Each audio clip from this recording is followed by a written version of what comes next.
you tell me your gender by birth and preference? I am born a male, and I prefer to be referenced as a male. Okay, great. And then can you tell me your race and ethnicity?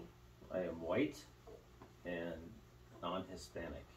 Okay, great. And so if he were here today having a complaint for one reason or another, I would do what's called the old cards. And so I would ask him of the onset of the problem, the location of the problem, the characteristics of his problem, including pain. And then I would ask him if there's any alleviating or aggravating factors. I would ask him about relieving factors or radiating symptoms or related symptoms. I would ask him if he's had tried any treatment for it. And then I would also ask him about the severity of the problem, including a pain scale of 0 to 10. And so I'm just going to ask you some history questions of your health, okay? So to begin with, when was your last time that you saw a primary care provider? Date and month and year, please. January of 23. And when was your last dental exam? January of 23. And when was your last eye exam, please? January of 23. Great. So it is important to get these exams once a year, okay? And do you have any chronic illnesses? Do not. Okay, and if he did, I would ask him when he was diagnosed, what treatment he's receiving for that. And then have you had any psychiatric issues, including hospitalizations? No. Okay, and the same thing for that. If he did, I'd ask him when he's diagnosed and if he's being treated for that and where.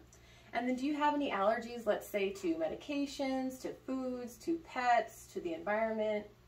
No, I don't. Any hay fever? Nope. And if he did, I would ask him his reaction and any treatment for that. And then did you have all your childhood immunizations? Yes, I did.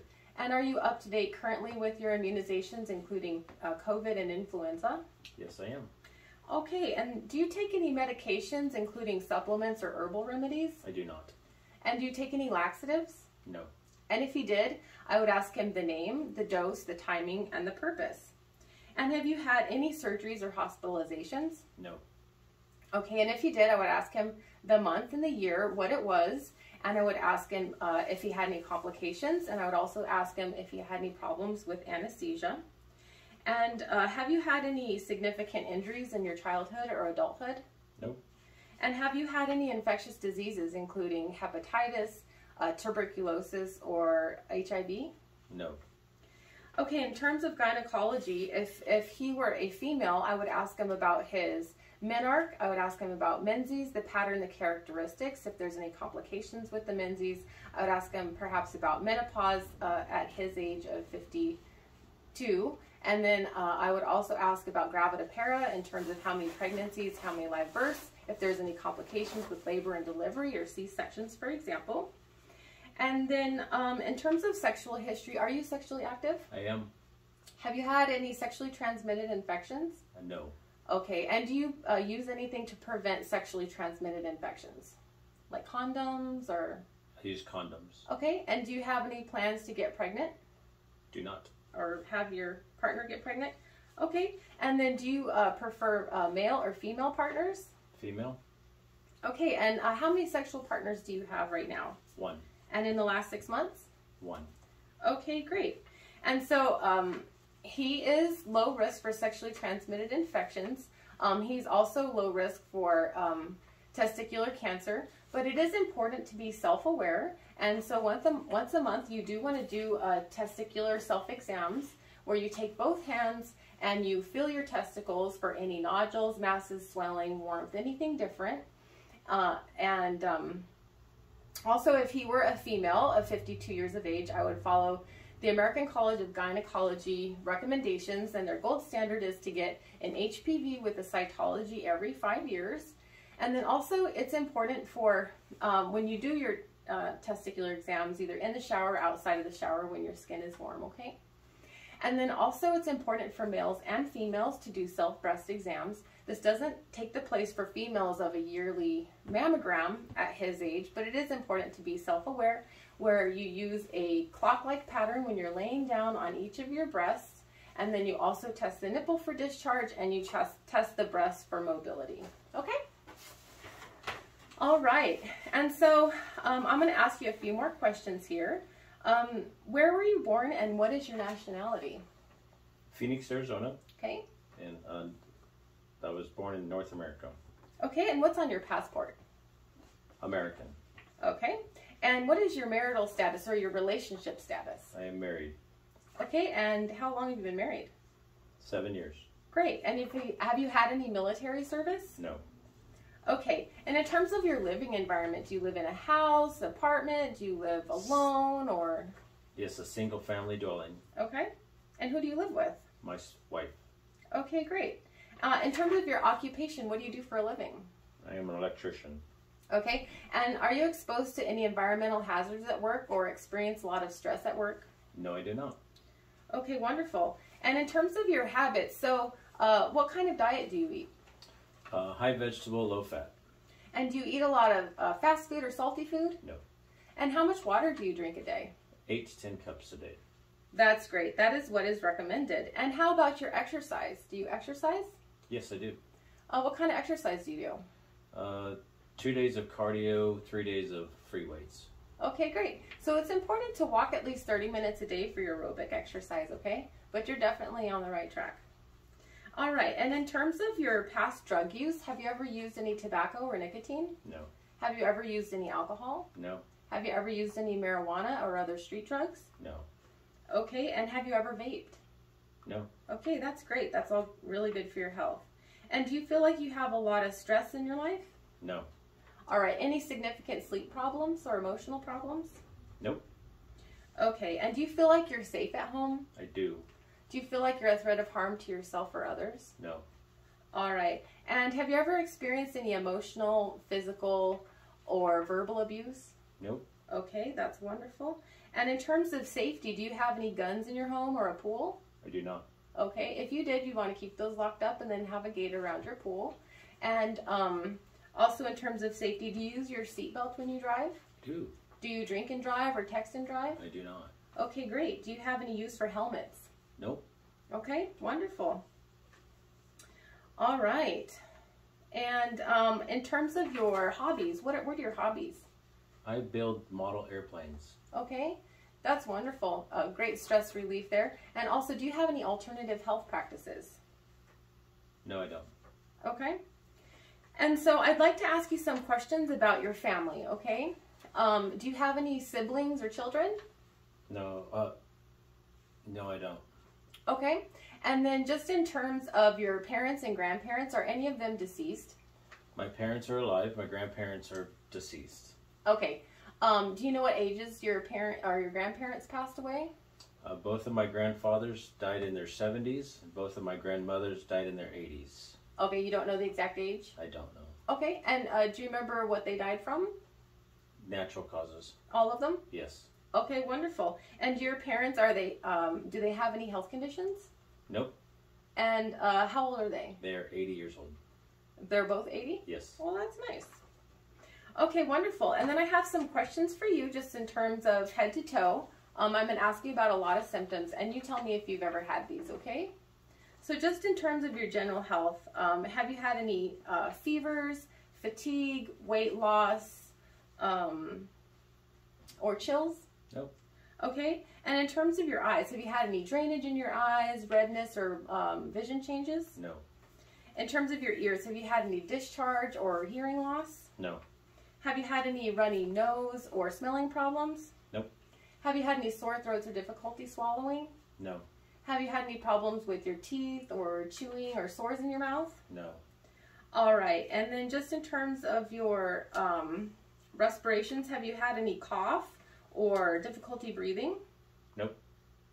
Okay. Have you had any problems with chest pain or abnormal heartbeat? Nope. Have you had any issues with constipation, diarrhea, blood in your stool? No. Or ulcers? Okay. No ulcers? Nope. In terms of your urination, have you had any discharge or difficulty urinating? No. All right. Have you had any muscle pain or joint pain or trouble with range of motion? Nope. Have you had any issues with your skin, like dry skin or sores or rash? No. Have you had any neurologic problems like dizziness or seizures? No. Have you or one-sided weakness? Nope. Have you had any issues with psychiatric issues like anxiety, depression, or bipolar? No. Have you had any issues with bleeding, like bruising easy, bleeding easily? No. Any issues with swollen lymph nodes? No. That you take longer to get well than other people? Nope. All right. Any issues with, say, being really hungry or really thirsty all the time? No. Intolerance to heat or cold? Nope. Any issues with dry skin or brittle nails? No. And you already said you didn't have any allergies, so that's good. And then I'm just going to go ahead and ask about your family, okay? So has anyone in your family ever had cataracts? No. Or hearing loss? No. Early hearing loss? Okay, has anyone in your family ever had problems with high cholesterol or heart attacks? No. Has anyone in your family had problems with COPD or asthma? No. Has anyone in your family ever had problems with diverticulitis or Crohn's disease? No. Has anyone in your family ever had problems with bladder cancer or their prostate? No. Has anyone in your family ever had rheumatoid arthritis? No. Has anyone in your family ever had psoriasis or other skin issues? Nope. Has anyone in your family ever had a history of stroke, seizures, or Alzheimer's? No. Has anyone in your family ever had problems with depression or bipolar or schizophrenia? No. Has anyone in your family ever had issues with bleeding problems like hemophilia? Nope. Has anyone in your family ever had problems with, say, diabetes or their thyroid? No. All right. Has anyone in your family had allergic problems like allergies to food or hay fever? No. Has anyone in your family ever been told they were obese? Nope. Has anyone in your family had any genetic problems like Huntington's disease or sickle cell? No. Has anyone in your family ever had any cancers like pancreatic cancer or lung cancer? No. Has anyone in your family ever had any issues with substance abuse like addiction to alcohol or tobacco or nicotine? No. Okay, that's wonderful. And so I'm going to go ahead and begin with the physical assessment here, and I've already cleaned my hands. And so I'm just going and looking at, in general, he appears to be healthy and not ill. He is in no signs of distress. He moves easily and independently. His posture is erect. His respirations are even and unlabored. And he is well nourished, well dressed, and well groomed. In terms of his cognition, I do notice that he's calm and cooperative. In terms of his attitude, he is attentive. His speech is clear and fluent. In terms of level of consciousness, is alert and awake. And he is euthymic in terms of affect. And what is your mood today, please? I am happy. He's in a happy mood. And also his insight and judgment is intact, that we can tell from the questions that we already did. And so I'm also going to test for his orientation. He already told me who he is, person. And where are we today? We're in our dining room. Okay. And what is the date and time, please? It is July 20. It's July 4th. Mm-hmm. And it's approximately 8 o'clock. Okay, wonderful. And he is oriented to time and place and person. And now he's also oriented to situation, which we saw earlier. He knows why he is here.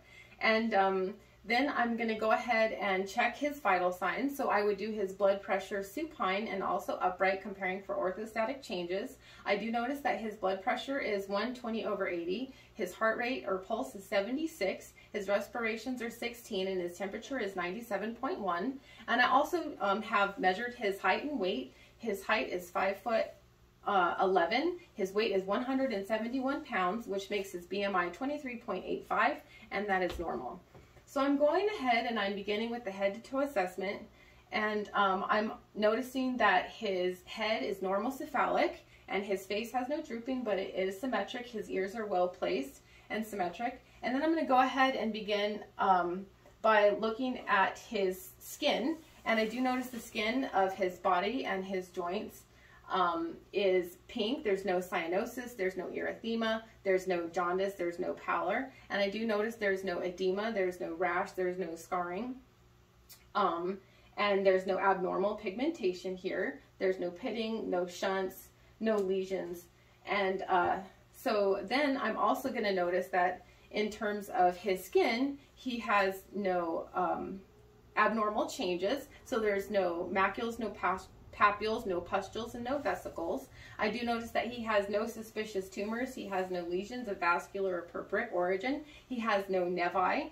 And if he did, I would do the ABCDE method, where A is for asymmetry, B is for irregular borders, C is for different colors, D is for diameter greater than 1/4 of an inch, and E is for evolutionary changes of the lesion. And then I'm also noticing that his hair is clean and dry. It is evenly distributed, fine in texture, and he has no alopecia. I do also notice that in terms of his fingers, let me see your hands there. There's no clubbing of the fingers to indicate COPD. There's no splinter hemorrhages to indicate endocarditis. There's also no tar staining to indicate smoking behaviors, and there's no cyanosis of his fingers or the lips here to indicate hypoxia. Thank you for that. And then my hands are a little cold. I do apologize warming them up here for you. And then I do notice that his turgor, he has no tenting. His skin is mobile, and his skin is also warm and dry. He's not sweaty or clammy. And those are all normal findings. And then I'm going to go ahead and, since I did the skin, I'm going to go ahead and move on to the head and the face here again. And I'm also noticing as I palpate his scalp that there's no depressions, there's no cysts, there's no hematomas, there's no rash, there's no lesions. Again, his scalp is normocephalic and his hair is evenly distributed and fine in texture, and there's no nits or lice, for example. And then now that I've palpated his scalp, I'm going to go ahead and palpate for the temporal arteries. And I do notice that the temporal arteries, there's no thrill, but they are +2.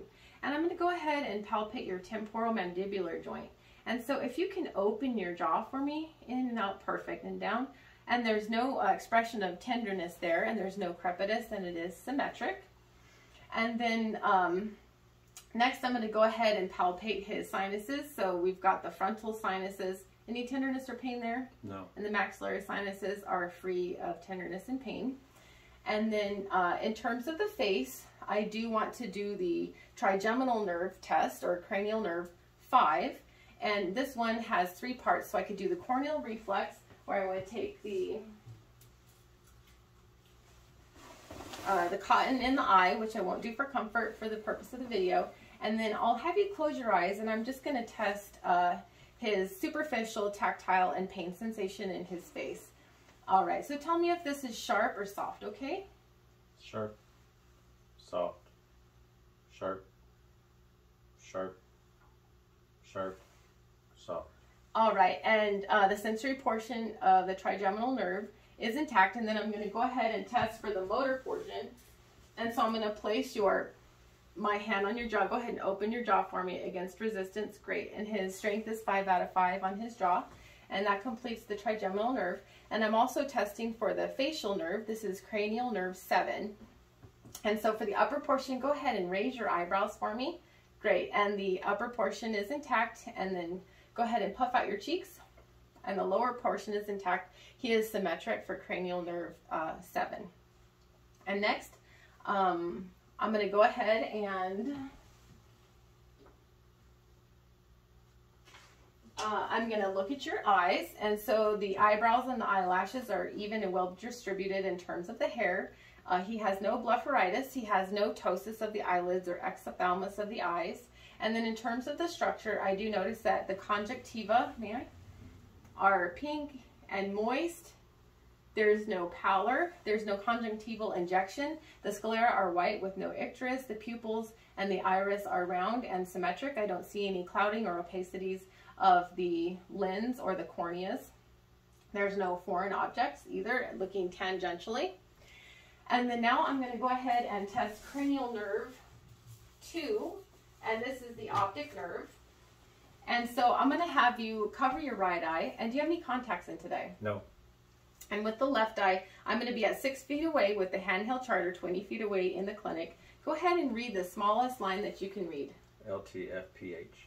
Great. And so his vision is 20/20 uncorrected in the left eye. And go ahead and cover your left eye now. And read that, the smallest line you can read. LTFPH. Great. And so his vision in his right eye is 20/20 uncorrected. And now with both eyes, read the smallest line that you can read. LTFPH. Great. So 20/20 vision in both eyes uncorrected. And then I'm going to go ahead and test for his pupillary response. And so that was cranial nerve 2, the optic nerve is intact. And I'm going to go ahead and dim the lights, and then I'm going to shine the light in his eye, right eye here, and I notice the pupil constricts from 5 millimeters down to 3 millimeters, and consensually the left pupil constricts as well. And then I'm going to go ahead and test over here.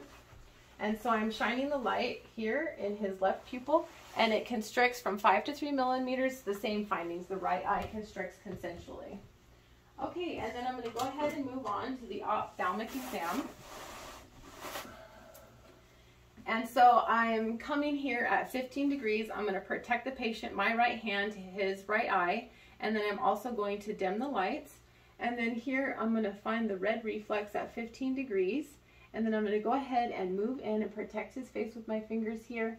And I'm noticing the retina is a orangish red color, which is normal. I can see the macula and fovea, which are responsible for clear, crisp, and color vision. I do notice that of the vessels, there's no hemorrhages, there's no AV nicking, there's no cotton wool spots. And I do see the optic disc in the cup with a ratio of 3 to 1, and the margins are sharp. And those are all normal findings. And then I'm going to go ahead and do the same thing on the other side, so look just straight ahead for me. All right, and so my left hand to his left eye, the lights are dimmed here, protecting him, coming at a 15-degree angle. I see the red reflex. There's no opacities of the lens or the cornea. And here on the left side, I see all of the same normal findings. And then I'd like to go ahead and test you for accommodation, okay? And so what you're going to do is you're going to look at my pen here, close to you, and I'm noticing that his pupils constrict with close vision of an object, and then look at something on the wall there. And then as he looks away, I do notice that his pupils dilate, and that is a positive finding for accommodation. And so next I'm going to go ahead and I'm going to test for cranial nerves 3, 4, and 6. So this is ocular motor, this is trochlear, and this is abducens. So go ahead and cover your right eye if you would for me. And I'm also looking for nystagmus here, so follow my finger. We've got cranial nerve 3, 6, 3, and down to the middle is 4. And he has no nystagmus, and if he did, I would count the beats. And so that's ocular motor, and abducens, ocular motor, and trochlear. And go ahead and cover your other eye, and we'll do the same thing here. 3, 6, 3, and 4. And I do find the same findings there with no nystagmus. And so I'm going to go ahead and move on to the ears. I'm sorry, those are the 6 cardinal gazes. And I'm going to go ahead and move on to the ears now. And just in terms of the ears, so this is going to be testing cranial nerve 8, the vestibulocochlear nerve. And first what I'm doing is I'm inspecting his ears, and I'm noticing that the tragus, the mastoid bone, and the auricle, they are all free of erythema, edema, discharge. There's no abnormal hair growth. There's no obstruction. And these are all normal findings. There's no rash. There's no lesion. And then what I'm going to do is just palpate and touch you here. Tell me if you have any pain. No. All right. And so he has no pain with palpation. And so I'm going to go ahead and do the otoscopic exam here, looking at his ears.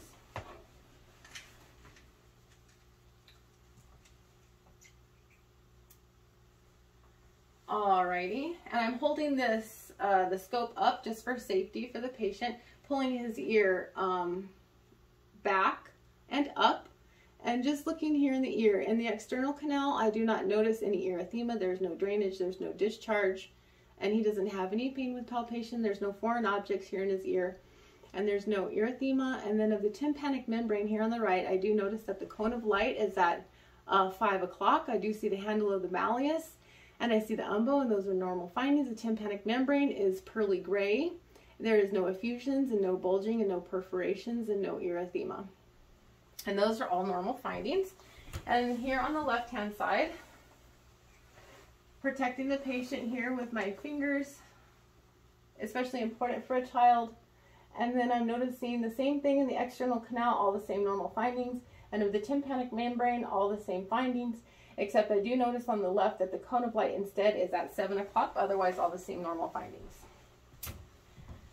And next I'm going to go ahead and I'm going to change the tip here just for the nose next. And then I'm going to do the hearing tests. And so the whisper test is for gross hearing. And so if you want to cover just your left ear for me, and I'm going to whisper 3 numbers and letters into your ear, and you tell me what I say, okay? R2D. R2D. Perfect. And that's 2 feet behind him or an arm's length away. And then here, go ahead and cover your right ear, and I'm going to whisper again, C3P. C3P. Great. So he has no hearing loss with the whisper test. And next I'm going to test for the Weber test. Placing this on his forehead here. Where do you hear the sound? Both ears. All right. Not in one ear more than the other? Nope. And so the Weber test is negative. He has no hearing loss there. And then also I'm going to test for hearing loss with the Rhine test. So I'm striking this again. Tell me when you cannot hear the sound anymore. Placing this on the mastoid bone. Now. Okay. And can you hear it? I can. Tell me when you stop hearing it. Now. Okay, great. So we noticed that air conduction is longer and greater than bone conduction, and that's normal finding. So placing this here on the mastoid bone, tell me when you can't hear it anymore. Now. Okay, and can you hear it? I can. Tell me when you cannot hear it anymore. Now. All right, so we noticed that air conduction is greater than bone conduction, again, on that side of normal finding. All right, and then I'm going to go ahead and move on to the nose. And in terms of the nose, first time inspecting, I see there's no edema, there's no allergic salute. His nose is midline, and his nares are not flaring. So go ahead and cover your right nostril for me, and breathe deeply in and out. Great, and his left nare is patent, and go ahead and do the same thing on the other side. And his right nare is patent as well. And then I'm going to go ahead and look inside his nose with the largest speculum, but being careful not to abrade the tissue there. And protecting the patient here with my fingers. Looking in, and I do see the turbinates are patent and lateral. There's no edema. The mucosa is moist and pink. There's no discharge. There's no drainage. There's no purulence. There's no septal deviation, and there's no polyps. And I'm going to go ahead and look on the other side. Being careful not to abrade the turbinates or the mucosa. And I do see the same normal findings on that side as well. And now I'm going to go ahead and test your smell. And this is the olfactory nerve 1. And so if you can close your eyes for me. All right, and close your right nostril. And with your left nare, what do you smell here? Cinnamon. Great, and that is correct. And then go ahead and close the other nostril.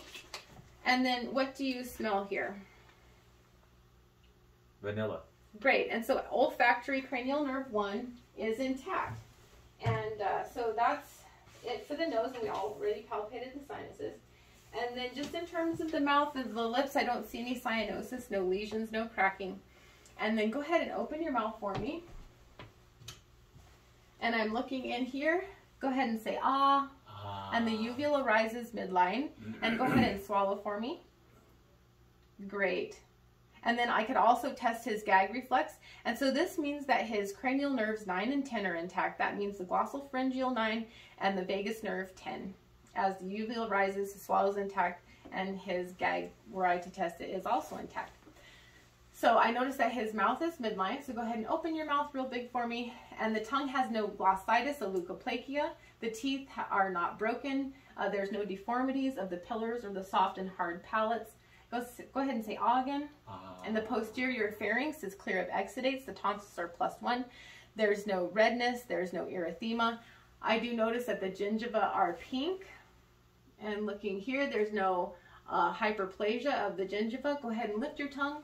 And the salivary glands are patent and non-obstructive. Thank you for that. And the buccal mucosa is pink and moist, and there's no signs of dehydration. And those are all normal findings. And then I'm going to go ahead and move on to the cranial nerve 12, which is the hypoglossal nerve. So go ahead and stick your tongue out nice and midline for me. Great. And then I'm going to have you push your tongue against my hands on your cheeks. Ready? Push to the right and push to the left.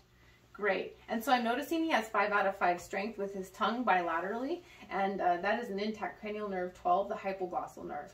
And then just because we're here, I'm going to test cranial nerve 11, the spinal accessory nerve. And so I want you to shrug your shoulders against my hands as strong as you can. Great. And so his trapezius muscle is strong. Also, I'm noticing the rhomboid muscles back here are strong, 5 out of 5. And that is cranial nerve 11, spinal accessory. And then I'm going to have you turn your head like this to the side. And I'm going to have you turn your head and push against my hands each side, okay? Push and push. And that's the sternocleidomastoid muscle, has a strength 5 out of 5. And also testing cranial nerve 11, the spinal accessory muscle. Great, that's perfect. And next I'm going to go ahead and move on to inspecting the neck. I do notice that the trachea is midline. There's no swelling, no edema, no nodules, no sign of rash or trauma, no deformities of the neck. And I'm going to look in the back as well, inspecting here. And then I'm going to go ahead and palpate. I do palpate that the trachea is midline and swallow. And his swallow is midline. And then also the cervical spine are midline here. And the paracervical muscles have no atrophy, but they're intact. The spinous processes are intact of his cervical spine. The intercervical spaces, there's no swelling, there's no crepitus, there's no fluid buildup, and there's no deformities. Everything is symmetrical. And then while I'm back here, I'm going to go ahead and palpate for the thyroid. So go ahead and lift your chin just a little bit, finding the cricoid and then the isthmus of the thyroid, placing my fingers here on the top two tracheal rings, and just to the side. Go ahead and swallow for me. And my fingers do rise and swallow again. My fingers do rise with his swallow symmetrically. He has no nodules as I displace each side here of the thyroid. The borders are smooth and symmetric, and he has no tenderness. And then also I'm noticing from the tangential view that he has no goiter or swelling of the thyroid. And then I'm going to go ahead and palpate. So I'm palpating now for his preauricular lymph nodes, his posterior auricular lymph nodes, his occipital lymph nodes, his tonsillar lymph nodes, submandibular, submental, anterior cervical, posterior cervical, and supraclavicular. And what I'm noticing is all of his lymph nodes are less than pea size. They're mobile and they're non-tender, except the supraclavicular. Those are not palpable, and that's a normal finding. Also, the sternoclavicular muscles here, I'm noticing, are intact. They're not atrophied. And his sternocleidomastoid muscle is intact. It's not atrophied.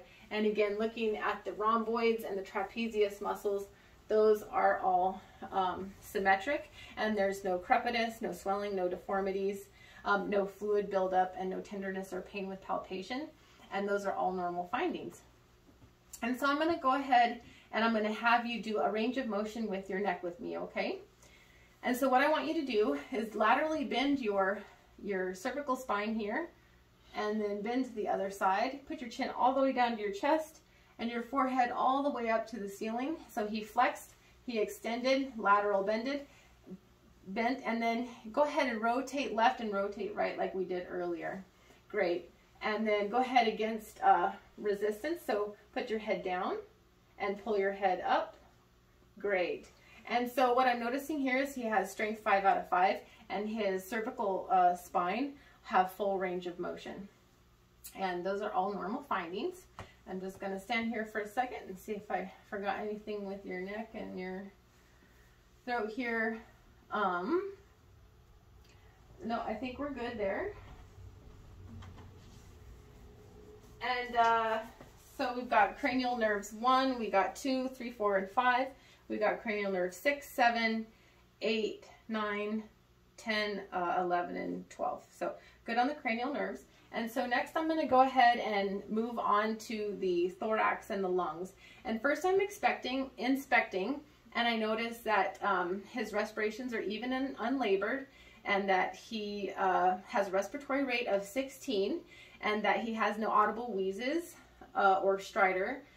He also has a symmetric chest with no pectus excavatum or carinatum. He has no flail chest. He has no accessory muscle use. Also looking from the back for all of these same things. He has no retractions. He has no diaphragmatic breathing. Also, he has no deformities, there's no asymmetry, and I would have him take his shirt off at this point, but for modesty, we're leaving it on. But I would notice there's no trauma, and there's no rash, there's no lesions, and there's no edema. And so, just to begin, I'm going to go ahead and, after inspecting now, I'm going to go ahead and palpate his spine since he's here. And I'm noticing that there is no scoliosis, that his spine is straight. The spinous processes have no step off, and I'm noticing the intervertebral spaces have no fluid buildup, no crepitus. Are you having any pain here? No. And there's no pain. And then the paracervical muscles and the paravertebral muscles have no atrophy, but they're all intact. And then I'm going to palpate for the intercostal spaces. Do you have any tenderness there? No. There's no tenderness, no deformity, no crepitus. And that's all normal findings. And then I'm going to go ahead and palpate in the front and the costochondral area. Are you having any tenderness here? No. Okay, great. And then also the intercostal spaces. I'm noticing he has no tenderness here either. And then the sternum is midline, and there's no tenderness along the sternum there.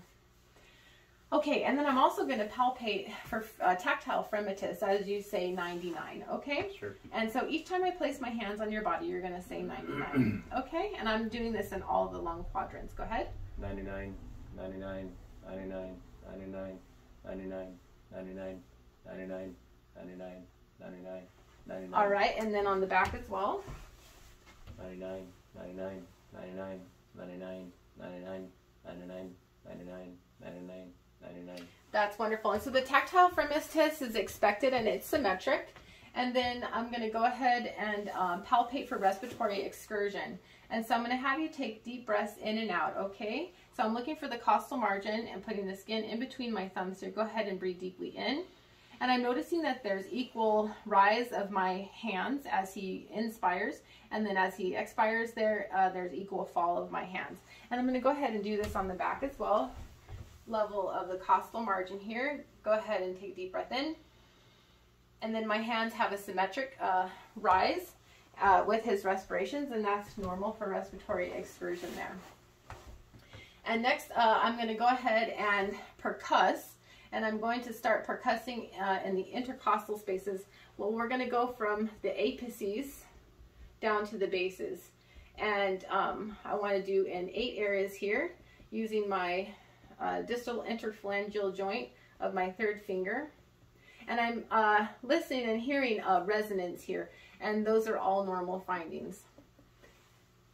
All right, go ahead and lift your arm up, and I'm doing the lateral lobes here intercostally, and that's all resonant, and those are normal findings there.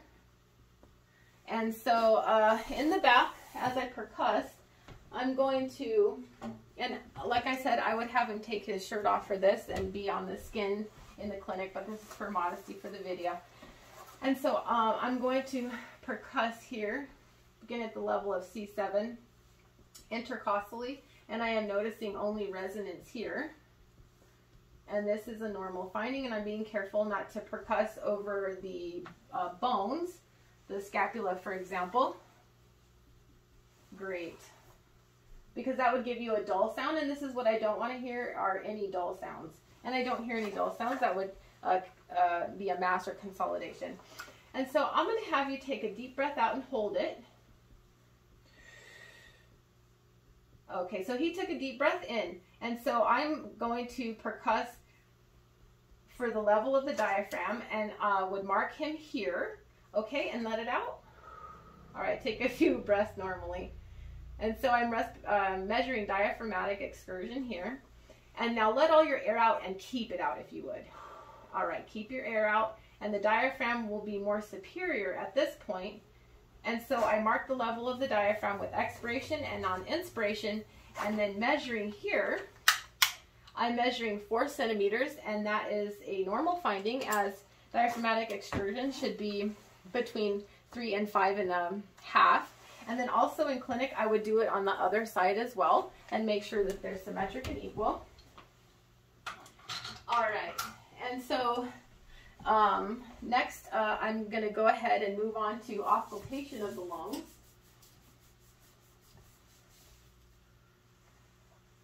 And I'm listening in 8 fields here, beginning on the right apice with the diaphragm.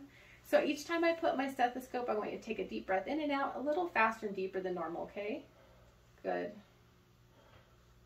And I'm moving in a ladder pattern. 3.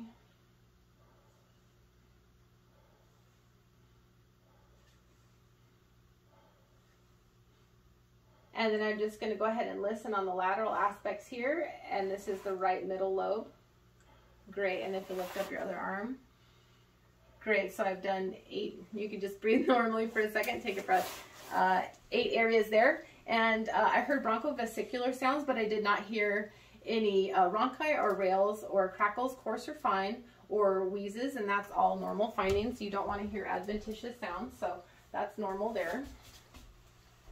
And so go ahead and breathe deeply in and out a little faster than normal each time I place my stethoscope on you. Being careful to avoid the bony prominences. In a ladder-like pattern here. I hear bronchovesicular sounds down to the bases, along the sides, and then the lateral lobes here. Great. Great. Okay. And now that I've auscultated the lungs, I'm going to go ahead and move on to the heart. And so just in terms of the heart, I do notice that I would have him take his shirt off and do on the skin here. But I do notice there's no heaves or lifts or precordial pulsations visible. And those are all normal findings. And then I'm going to go ahead and palpate. And I'm sorry, he has no chest deformities or trauma or rash or lesions. And then I'm going to go ahead and palpate here. And I'm palpating in the second intercostal space, right sternal border. And I'm palpating for any thrills or pulsations, heaves or lifts. And I do not feel any. And that's the left intercostal space, the pulmonic region. Left sternal border, Erb's point, and this is 1 centimeter laterally to the sternum, left sternal border, and to the tricuspid area. This is the 4th intercostal space, left sternal border, and then over here to the 5th intercostal space, mid-clavicular line, and this is the point of maximum intensity. And so here I can feel an apical impulse pulsation. And this is less than 3 centimeters. It is Briskin tapping, and that is a normal finding for that there. And so after palpating, next I'm going to go on to auscultating, and I'm going to listen to his heart sounds with the bell and the diaphragm. And sitting up, it's easier to hear murmurs in some areas. So I'm listening here with the diaphragm and the bell in the second intercostal space, aortic region, right sternal border, and the pulmonic area. And this is the left sternal border, second intercostal space with the diaphragm and the bell. And I do not hear any physiologic splitting of S2 in the pulmonic region here. Next, I'm moving on to Erb's point, and I'm listening with the diaphragm and the bell in the pulmonic, and the bell and here the diaphragm in Erb's point. And also I'm not auscultating any murmurs. There's no clicks, there's no friction rubs. There's no S3 or S4 gallops, and also I am hearing a smooth and brisk S1 and S2 sound. Moving on to the 4th intercostal space, left sternal border. This is the tricuspid area with the bell and the diaphragm, same findings. And here the mid-clavicular line. Listen to the apex of the heart with the bell and then the diaphragm. Sorry. And I have the same findings there. Okay, and so I'm going to have you go ahead and lay down, and I would have him lay down at 30 to 45 degrees, and I'm going to support his legs for his stomach, so for comfort. I can put this under his knees, the pillow here, and then also drape him for privacy. And so I'm going on to inspect the neck, and I do not notice any jugular venous distension as I turn his head a little bit to the left. And as I turn his head a little bit to the right, there's no jugular venous distension. And also I could measure jugular venous pressure here. And then I'm just inspecting, and I do not see any pulsations, no heaves, and no lifts, no precordial pulsations. And then I'm going to go ahead and auscultate for his carotid arteries, okay? And I am listening with the, go ahead and turn your head a little bit here, listening with the bell and the diaphragm. And I do notice a brisk, smooth sound, and there's no turbulence or bruise, and it is a +1. And then go ahead and turn your head here, listening with the diaphragm and the bell. And I do notice that it is a brisk, smooth sound. There's no turbulence. It is a, and as I palpate here, there's no bruise. And as I palpate here on the right, one at a time, it is a +2, and it is no thrills. And a +2 here on the left, no thrills, same findings. Okay, and then moving on, I'm going to go ahead and listen to the heart in all those same areas that I spoke of earlier. So second intercostal space, here's the aortic region with the diaphragm and the bell, and the pulmonic region with the diaphragm and the bell. Again, no S2 slitting. Erb's point with the diaphragm and the bell. Tricuspid with the diaphragm and the bell. And then the mitral area with the diaphragm and the bell. And again, all the same finding as earlier, all the same areas as earlier. No murmurs, no clicks, no rubs, no gallops, only S1 and S2. And so I would pull his shirt up for all of these, pull his, have him lift his shirt for the abdominal assessment, but he prefers not to. So next I'm checking the abdomen, and I'm checking for any jaundice, any signs of infection, inflammation, any heaves, pulsations, any visible peristalsis, any scars or stria or rash or lesions, and I do not see that. The contour of his stomach is flat, and those are all normal findings. And then I could go ahead and I'm going to first auscultate, and I am listening here in all 4 quadrants. And I do want to hear, and I am hearing 5 to 34 sounds per minute in normal quality, frequency, and pitch in all 4 quadrants, starting with the right lower, and the right upper, and the left upper, and the left lower, and doing this so that I don't disturb the bowel sounds with palpation beforehand. Okay, and then next, I'm also inspecting the abdominal aorta, that there's no pulsations, heaves, or thrills of the abdominal aorta. And then I'm going to go ahead and, from auscultating, I can actually auscultate the abdominal aorta here with the bell and the diaphragm, and I notice that there's no bruise, and it's a +2. And then the renal arteries with the diaphragm and the bell, bilaterally, same findings there. The iliac arteries with the diaphragm and the bell, same findings, +2, no bruise, bilaterally. And then also the femoral arteries would be on the skin, but I'm listening here to the femoral arteries, same findings, bilaterally here.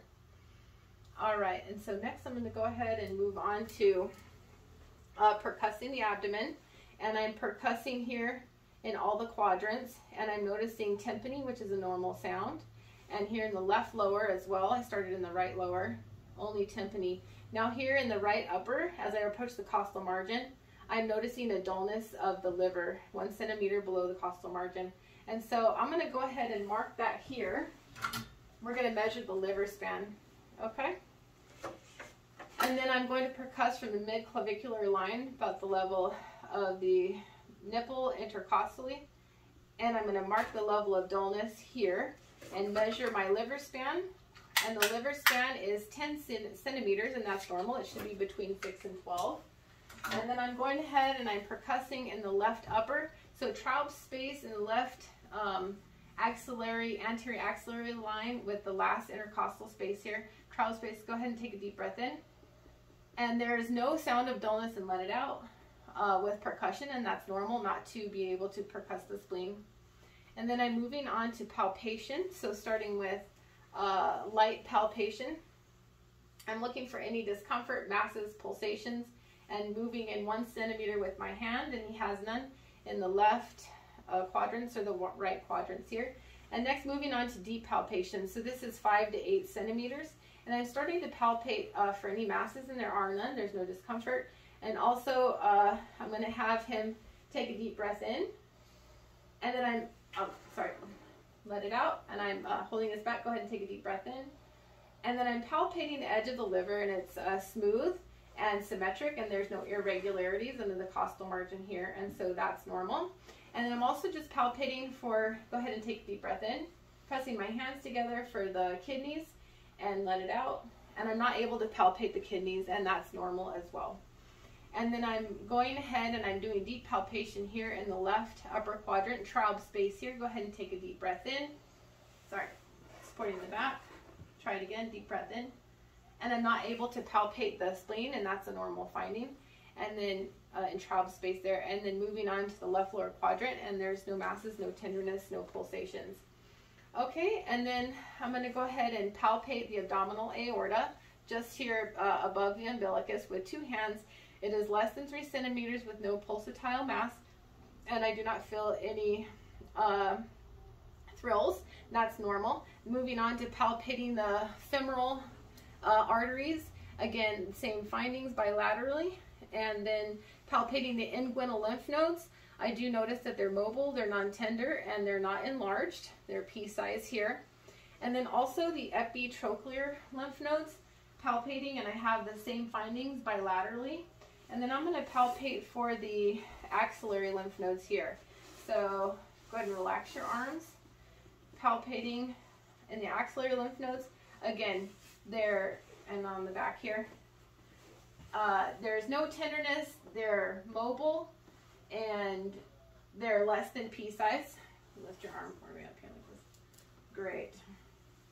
All right, and I've gotten all the axillary lymph nodes there.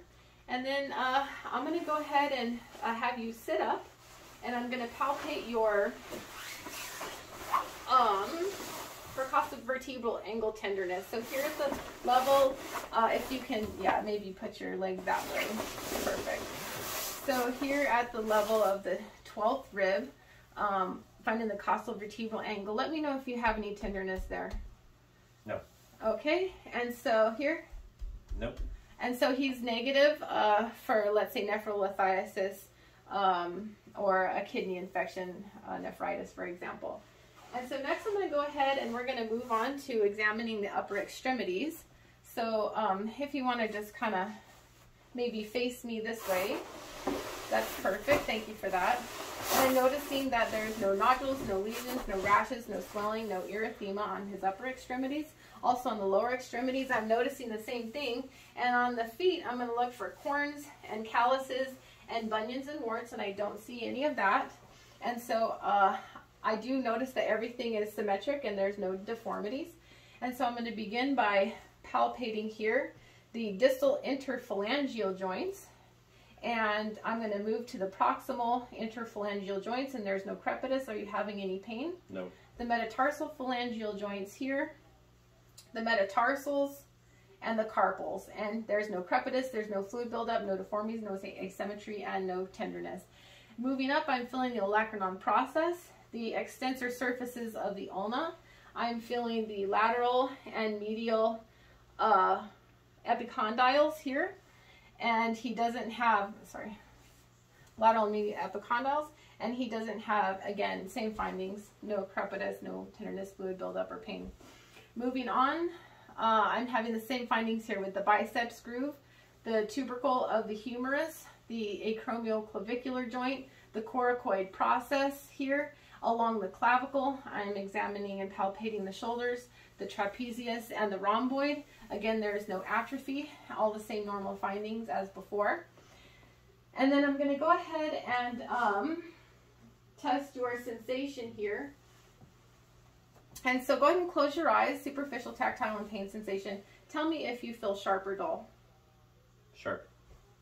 Dull. Sharp. Sharp. Dull. Sharp.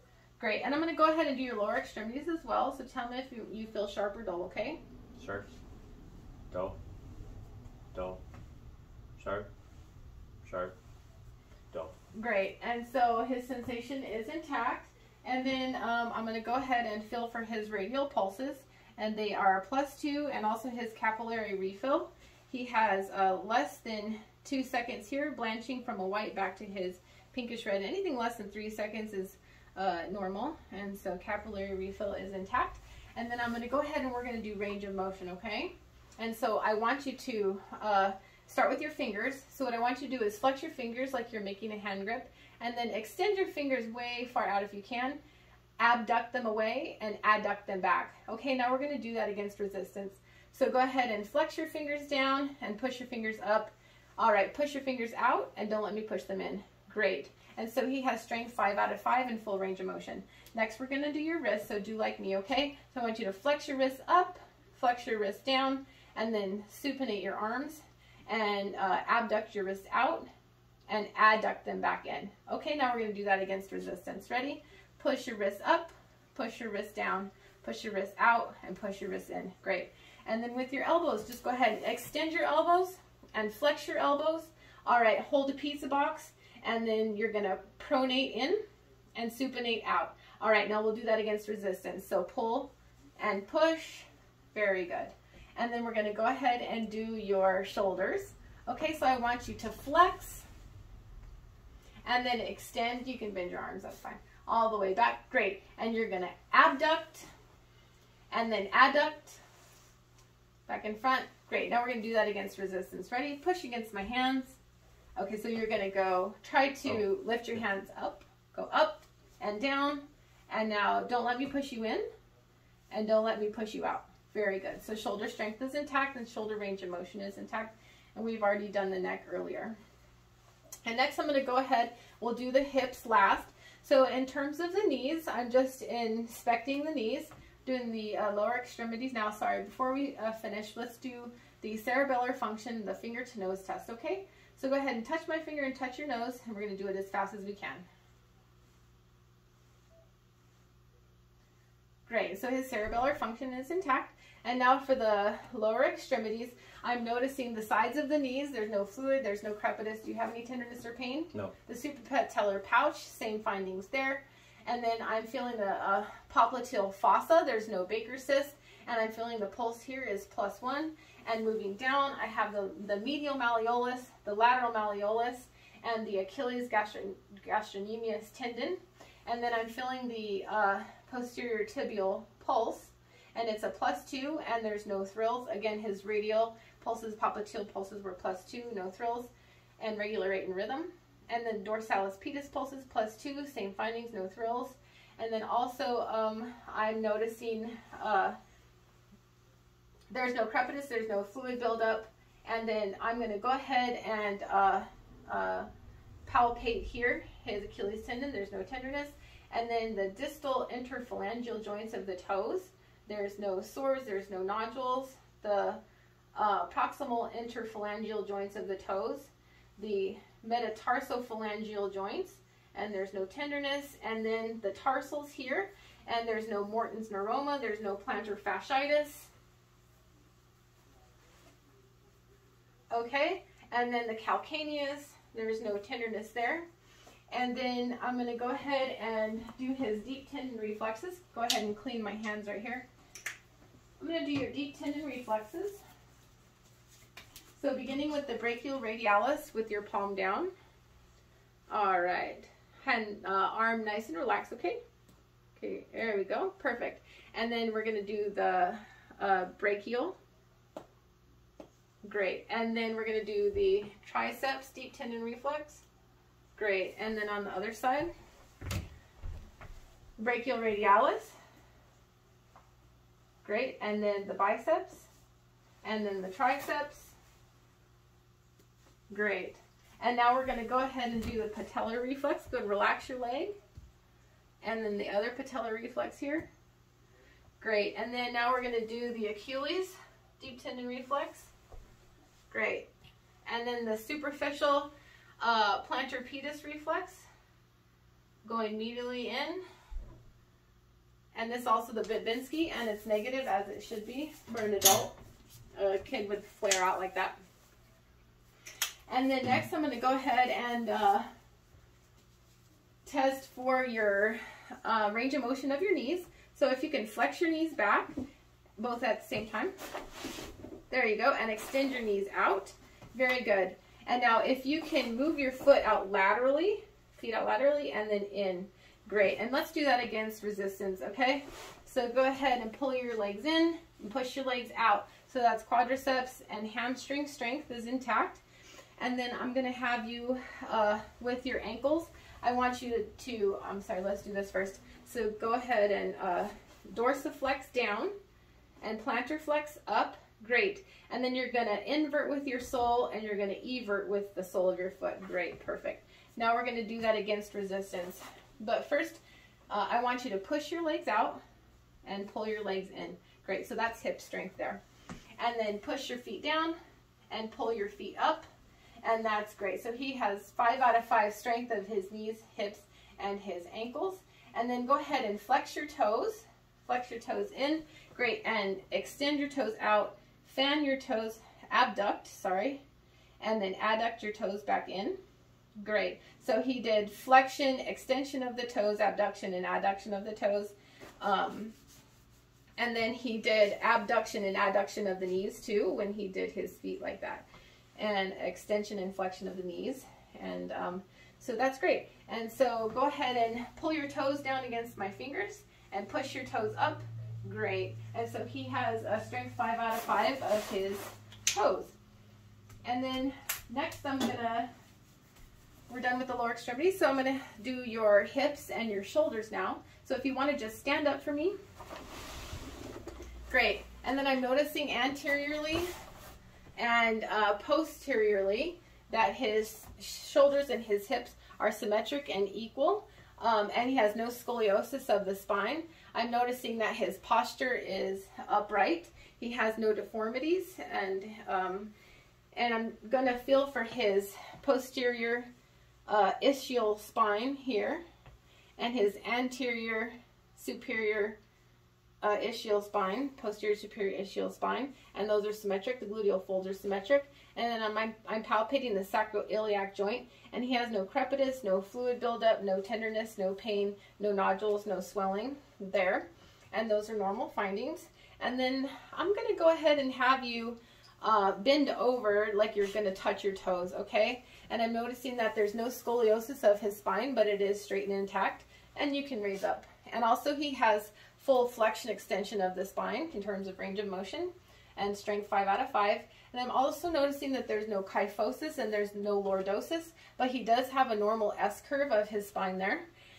And then I'm going to have him do his range of motion. So supporting the hips, if you can bend to the side, to the right, great. And lateral bending, bend to the left, lateral bending. And then if you can extend your back, lean your back, perfect. And so he has full range of motion of the thoracic lumbar spine. And then if you can twist side to side like you're going to look over something, great. All right, and then his lateral rotation is intact. And we're going to do the range of motion of his hips, okay? So what I'd like you to do, let's stand right here. And if you can follow me. So you're going to flex your hip and you're going to extend it back. You're going to abduct to the side and adduct across your body. And if you need to hold on, that's fine. And you're going to go ahead and flex your hip, extend your hip, adduct it to the side. I'm sorry, abduct it to the side, adduct it back across. Very good. And then I want you to externally rotate and internally rotate, and then do the other side. Externally rotate and internally rotate. And we'll do that against resistance. Ready? So to the front and to the back. All right, and then to the side and back in. Great, and let's do the other way. All right, to the front, to the back, to the side, and back in. Great, and so he has strength 5 out of 5 of his hips. And next I'm going to test his cerebellar function. So go ahead and take a few steps away and then come back. And I'm noticing that he has no ataxia or sway with his gait, but it is symmetric. And go ahead and walk like you're walking on a line. Away from me 3 steps and back 3 steps. And his tandem gait is intact. And there's no ataxia, sensory ataxia or sway. And then go ahead and walk away on your toes and come back on your heels. His cerebellum balance function is intact. Great. And then lastly, I'm going to have you stand here. We're going to do the Romberg test, okay? So hold your arms out like you're holding a pizza. And then he's, for 30 seconds, going to put your feet together, all the way together, close your eyes. And for 30 seconds, I'm watching for any ataxia and sway, and he doesn't have any. There's no pronator drift. I'm pushing down, and his arms come back to his baseline, and there's no pronator drift there. And so that is the end of our assessment. Thank you so much.